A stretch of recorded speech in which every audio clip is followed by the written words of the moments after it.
Is there a defending champion curse in tennis history? Imagine winning a major tournament and then struggling to even reach the same level the next year. That feeling has sparked a question many fans ask. Is there a real curse for defending champions in tennis? Well, looking at the history, there's quite a pattern that suggests it's not just coincidence. When players win big titles, they often find it tough to defend them successfully. This is true for both men and women. The reasons are many. Physically, players can get worn out after a long season or a tough match. Mentally, the pressure to repeat success can be overwhelming. Expectations from fans, media, and even themselves can add stress that affects performance. If we look at specific tournaments, the pattern becomes clearer. At Wimbledon, one of the most prestigious Grand Slam events, none of the last 7 champions before 2025 managed to defend their title successfully. For example, Marketa Vondrausova, who won Wimbledon unseeded, lost in the first round the next year. That shows how difficult it is to repeat a victory at such a high level.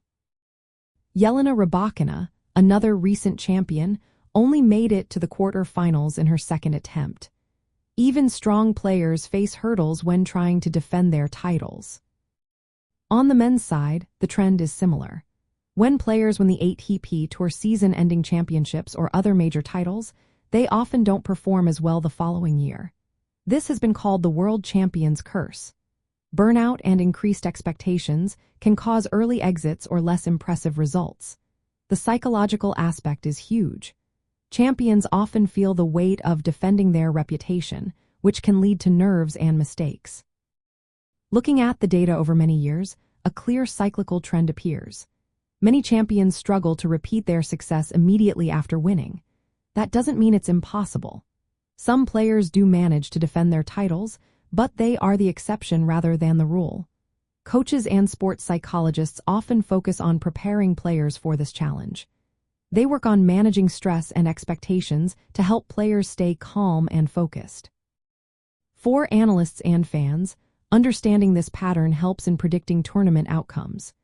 It also shows how tennis is a sport of ups and downs, where even the best players face hurdles after winning big.